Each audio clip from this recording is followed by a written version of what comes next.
내 손이 떨렸다. 약혼식장에서 시어머니의 얼굴을 마주한 순간 나는 그녀의 손에 선물 상자를 쥐어주며 속으로 중얼거렸다.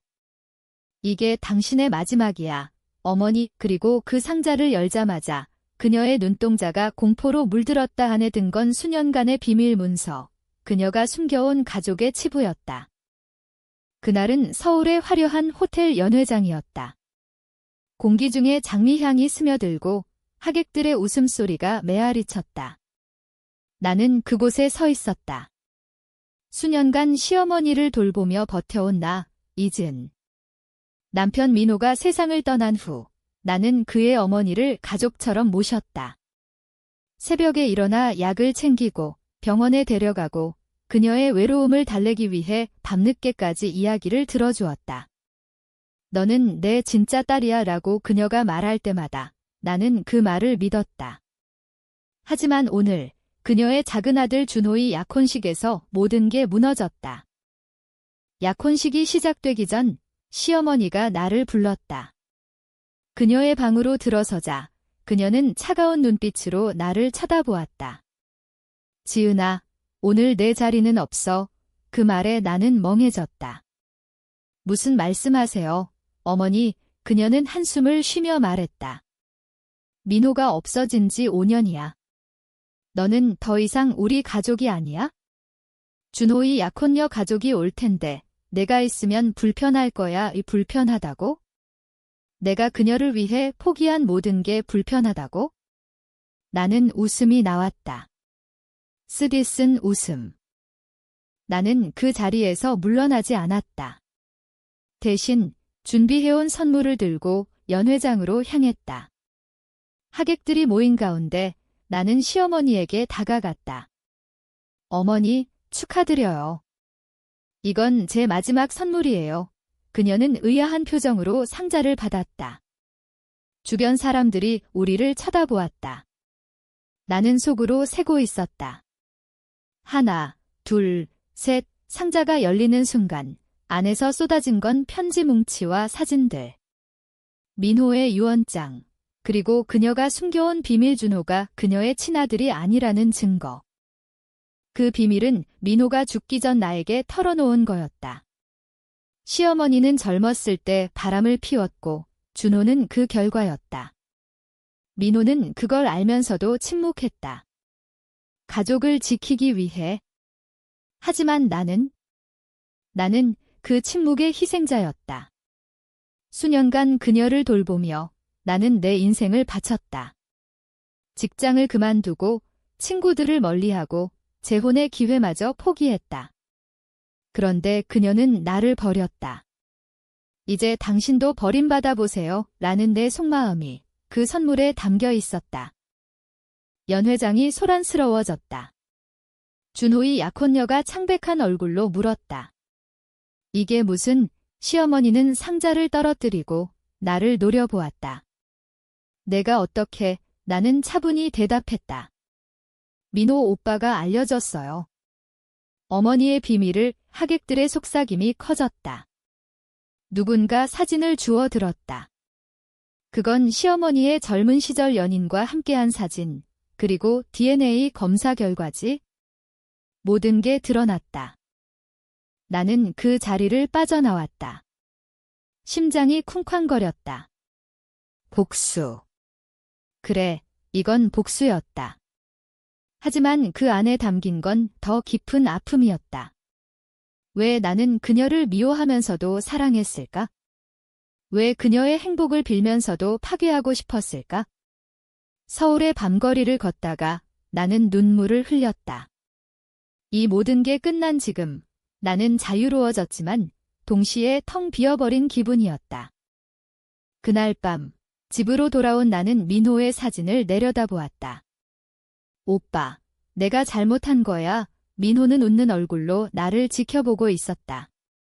그는 항상 그랬다. 가족을 최우선으로. 하지만 나는 이제 가족이 없었다. 시어머니의 전화가 왔다. 받지 않았다. 대신 나는 창밖을 보았다. 네온사인이 반짝이는 서울. 그 속에서 나는 홀로 서 있었다. 다음 날 아침 뉴스가 터졌다. 아니, 뉴스는 아니었다. 하지만 소문은 빠르게 퍼졌다. 준호의 약혼이 깨졌다는 소식. 약혼녀 가족이 충격을 받고 물러났다고 했다. 나는 그 소식을 듣고도 아무렇지 않았다. 아니, 솔직히 말하면 후련했다. 그녀가 느껴온 고통을 이제 그녀도 느끼게 된 거니까. 나는 다시 일상을 시작했다. 직장을 구하고 친구들을 만나고. 하지만 가슴 한구석에 남은 건 그녀에 대한 미련이었다. 왜 그랬을까? 수년간의 정이 쉽게 지워지지 않았다. 어쩌면 이 복수는 나 자신을 위한 게 아니었을지도 모른다. 그녀를 깨우치기 위한 가족의 진짜 의미를. 시간이 흘렀다. 약혼식 사건 후 한 달, 나는 여전히 그날의 여파를 느끼고 있었다. 매일 아침 눈을 뜰 때마다 시어머니의 충격받은 얼굴이 떠올랐다. 나는 후회하지 않았다. 하지만 그 안에 숨겨진 죄책감이 나를 갉아먹었다. 내가 너무 잔인했나 속으로 중얼거리며 나는 커피를 마셨다. 서울의 바쁜 거리, 사람들 속에서 나는 보이지 않는 유령처럼 느껴졌다. 준호에게서 연락이 왔다. 형수님, 어떻게 그런 짓을. 그의 목소리는 분노로 떨리고 있었다. 나는 조용히 대답했다. 준호야, 그건 어머니의 비밀이야. 너도 알아야 할 권리가 있어. 그는 소리를 지르다 전화를 끊었다.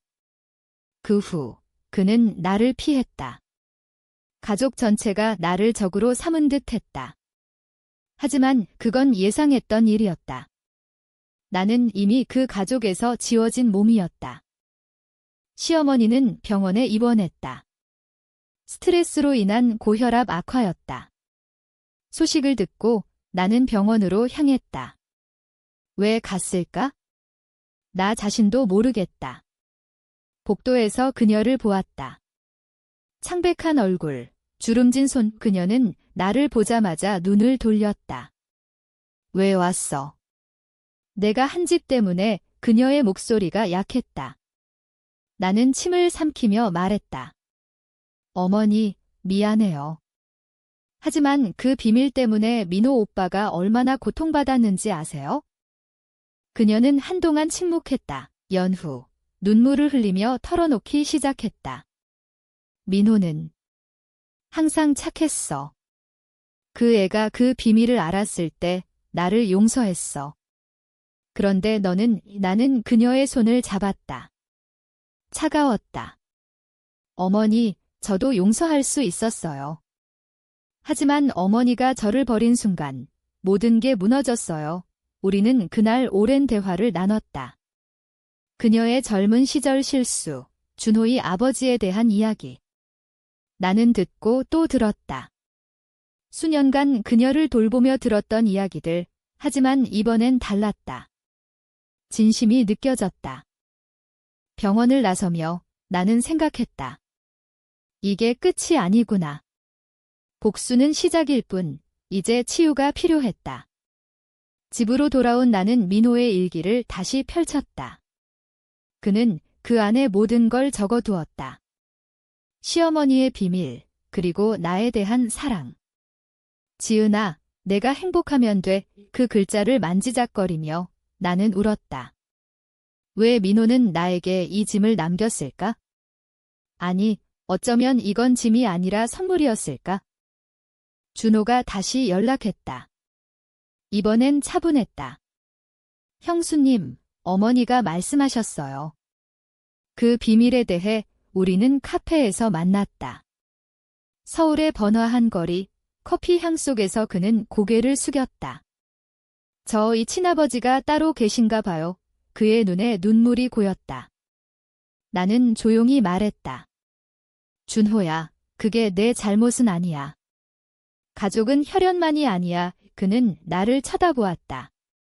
형수님은 왜 어머니를 그렇게 미워하세요? 미워한다고? 나는 웃었다. 미워하지 않아. 사랑했으니까 배신이 더 아팠어. 그 대화 후 준호와 나는 조금씩 가까워졌다. 그는 약혼이 깨진 후 혼란스러워했다. 약혼녀는 떠났지만 그는 그걸 기회로 삼았다.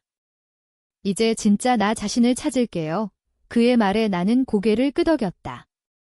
어쩌면 이 사건이 그에게도 전환점이 된 거였다. 시어머니는 퇴원 후 집으로 돌아왔다. 나는 가끔 그녀를 방문했다. 처음엔 어색했지만 점점 대화가 늘었다. 지은아, 내가 없었으면 난 어떻게 됐을까? 그녀의 말에 나는 대답하지 않았다. 속으로만 어머니도 마찬가지예요 라고. 하지만 모든 게 순조로운 건 아니었다. 주변 사람들의 시선이 따가웠다. 이웃들은 소문을 퍼뜨렸다. 그 집며느리가 가족을 파탄냈대. 나는 그 소문을 무시하려 애썼다. 직장에서 동료들이 물었다. 괜찮아. 나는 웃으며 대답했다. 네, 이제 새 출발이에요. 하지만 밤이 되면 불안이 밀려왔다. 내가 한 행동이 과연 옳았을까? 복수는 달콤하지만 후유증은 쓰디썼다. 어느 날 시어머니가 나를 불렀다. 지은아, 같이 산책할까? 우리는 한강공원으로 갔다. 봄바람이 불고 벚꽃이 흩날렸다. 그녀는 천천히 말했다. 미안해. 내가 돌봐준 세월을 잊었어. 나는 그녀를 보았다. 어머니, 저도 미안해요. 그 선물이 너무 컸나 봐요. 우리는 서로를 안았다. 그 순간 수년간의 원망이 녹아내리는 듯했다. 치유의 과정은 느렸다. 시어머니와의 관계가 회복되기 시작했지만 내 마음속 상처는 여전했다. 매일 일상에 치여 살다 보니 가끔 민호의 꿈을 꾸었다. 그는 꿈에서 웃으며 말했다. 지은아, 잘했어. 하지만 깨어나면 현실이 기다렸다. 준호의 약혼 파탄 후 가족은 뿔뿔이 흩어진 듯 했다. 준호는 친아버지를 찾기 위해 노력 중이었다. 형수님, 도와주실래요? 그의 부탁에 나는 고개를 저었다. 이건 내 몫이야. 시어머니의 건강이 다시 나빠졌다. 이번엔 심각했다. 의사는 스트레스를 피하세요 라고 했지만 그녀는 나를 탓하지 않았다. 오히려 내 덕분에 모든 게 드러나서 다행이야 라고 말했다. 나는 그녀를 간호했다. 다시 수년 전처럼. 약을 챙기고 식사를 준비하고. 하지만 이번엔 달랐다. 강요된 의무가 아니라 선택된 정이었다. 준호가 친아버지를 찾았다. 그는 서울 외곽에 사는 평범한 남자였다. 그분이 나를 인정하지 않아요. 준호의 목소리가 떨렸다. 나는 그를 위로했다. 준호야, 가족은 선택이야. 혈연이 전부가 아니야. 그는 눈물을 닦으며 웃었다. 형수님 말이 맞아요. 어머니와 형수님이 제 가족이에요. 그 말에 내 가슴이 따뜻해졌다. 어쩌면 이게 진짜 가족의 시작일까? 하지만 드라마는 끝나지 않았다. 시어머니의 옛 연인이 나타났다. 그는 준호의 친아버지였다. 내 아들을 데려가고 싶어. 그의 말에 가족은 혼란에 빠졌다. 시어머니는 울며 말했다. 안 돼. 준호는 내 아들이야. 나는 중재했다. 모두 진정하세요. 준호의 선택이 중요해요. 준호는 고민 끝에 말했다. 저는 어머니 곁에 있을게요. 그 결정에 모두가 안도했다. 그 사건 후 우리는 더 가까워졌다. 함께 식사하고 이야기를 나누고. 시어머니는 나에게 말했다. 지은아, 내가 다시 가족이 돼줄래? 나는 망설였다. 어머니, 저는 이미 가족이었어요. 버려지기 전까지 그녀는 미안한 표정으로 고개를 숙였다. 나는 그녀를 용서했다. 아니, 용서라기보단 이해했다. 그녀의 외로움, 두려움. 내 인생도 변했다. 새 직장을 구하고 취미를 찾았다. 그림을 그리기 시작했다. 민호의 추억을 캔버스에 담으며 나는 치유되었다. 친구들이 말했다. 너 강해졌어. 나는 웃었다. 고통 덕분이야. 어느 가을날 우리는 가족 여행을 갔다.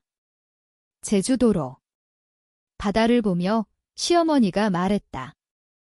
이게 행복이구나. 준호는 웃으며 사진을 찍었다. 나는 그 순간을 느꼈다. 복수가 가져온 건 파괴가 아니라 재건이었다.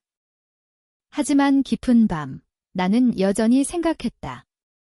그 선물이 정말 마지막이었을까? 아니, 어쩌면 새로운 시작의 선물이었을까? 겨울이 왔다. 서울에 눈이 내렸다. 하얀 눈 속에서 우리의 관계는 더 단단해졌다. 시어머니는 건강을 회복하고 준호는 새 직장에서 적응 중이었다. 나는 그들을 보며 뿌듯했다. 하지만 내 안의 빈자리는 여전했다. 민호의 부재.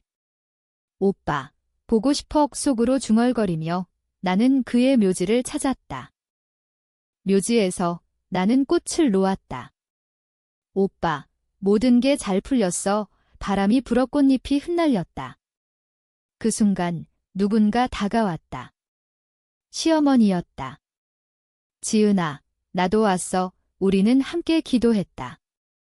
그녀는 말했다. 민호가 내게 그 비밀을 맡긴 건 내가 강하니까야. 나는 눈물을 흘렸다. 어머니, 감사해요. 집으로 돌아오며 우리는 많은 이야기를 나눴다. 그녀의 과거, 민호의 어린 시절. 준호도 합류했다. 우리 셋이 가족이야. 그의 말에 우리는 웃었다. 하지만 현실은 녹록지 않았다. 준호의 친아버지가 다시 나타났다. 이번엔 소송을 걸었다. 아들 양육권을 주장해 우리는 충격받았다. 변호사를 고용하고 법정 싸움이 시작됐다. 나는 증인으로 섰다. 준호는 우리와 함께 행복해요. 판사는 우리의 편을 들어주었다. 혈연보다 양육이 중요하다의 승소 후 우리는 안도했다. 시어머니는 나를 안으며 말했다. 내 덕분이야. 그 사건은 우리를 더 강하게 만들었다. 나는 책을 쓰기 시작했다. 내 이야기, 가족의 비밀. 출판 제의가 왔다. 이게 내 인생의 전환점이 될 거야. 내 편집자의 말에 나는 고개를 끄덕였다. 봄이 다시 왔다. 벚꽃 아래서 우리는 피크닉을 했다. 준호가 새 여자친구를 소개했다. 형수님, 어머니, 축하해주세요. 우리는 박수를 쳤다. 시어머니는 눈물을 글썽였다. 이번엔 행복하게. 내 책이 출간됐다. 제목은 지워진 가족. 베스트셀러가 됐다. 인터뷰에서 나는 말했다. 복수는 파괴가 아니라 진실의 시작이에요. 사람들의 공감이 쏟아졌다. 하지만 성공 속에서도 나는 겸손했다. 시어머니와 준호가 내 곁에 있었으니까. 여름의 더위가 기승을 부렸다. 책의 성공으로 나는 바빴다. 사인회, 강연. 하지만 가족을 소홀히 하지 않았다. 시어머니의 생일에 우리는 파티를 열었다. 어머니, 건강하세요. 준호와 나는 케이크를 자르며 웃었다. 준호의 여자친구, 수진이 가족에 합류했다. 그녀는 친절했다. 언니, 책 읽었어요. 감동적이었어요. 나는 그녀를 안아주었다. 우리 가족에 와줘서 고마워. 하지만 과거의 그림자가 드리웠다. 준호의 친아버지가 다시 연락했다. 미안해, 용서해줄래? 준호는 고민했다. 형수님, 어떻게 해요? 나는 말했다. 내 마음 따라 그는 만남을 선택했다. 화해할게요. 그 만남 후 준호는 변했다. 더 성숙해졌다. 혈연도 소중하지만 선택된 가족이 더 중요해. 그의 말에 나는 공감했다. 시어머니의 건강이 다시 악화됐다. 이번엔 암 진단. 우리는 충격받았다. 어머니, 이겨내요. 나는 그녀를 간호했다. 병원에서 밤을 새우며 그녀의 손을 잡았다. 지은아, 내가 있어서 다행이야. 이 그녀의 말에 눈물이 났다. 수술은 성공했다. 퇴원 후 그녀는 말했다. 이제 내 인생 살아. 나는 고개를 저었다. 어머니, 우리는 함께해요. 책의 후속편을 쓰기 시작했다. 재건된 가족. 내 경험을 바탕으로. 가을에 준호와 수진의 약혼식이 열렸다. 이번엔 나도 초대됐다. 형수님, 함께 해주세요. 나는 행복했다. 연회장에서 시어머니가 나에게 말했다. 내 선물이 최고였어. 나는 웃었다. 어머니, 그건 마지막이 아니에요. 겨울이 다시 왔다. 눈이 내리는 서울에서 우리는 평화로웠다. 시어머니의 암은 완치됐다. 준호와 수지는 결혼 준비 중이었다. 나는 책으로 성공해 강연을 다녔다. 가족은 혈연이 아니라 사랑이에요. 내 메시지가 사람들에게 전해졌다. 어느 날 시어머니가 나를 불렀다. 지은아, 민호의 유품을 정리할까? 우리는 함께 그의 물건을 보았다. 편지, 사진. 그 안에 숨겨진 또 다른 비밀이 없었다. 오직 사랑뿐. 결혼식 날, 나는 시어머니 곁에 섰다. 어머니, 행복하세요. 그녀는 웃었다. 너 덕분이야. 결혼식이 끝난 후, 우리는 가족 사진을 찍었다. 나, 시어머니, 준호, 수진. 완전한 가족. 집으로 돌아오며 나는 생각했다. 그 마지막 선물이 가져온 건 진정한 화해와 성장이었다. 복수는 끝이 아니라 새로운 시작이었다. 이제 나는 자유롭고 사랑받는다. 민호의 사진을 보며 나는 속삭였다. 오빠, 고마워. 바람이 불어 평화가 스며들었다.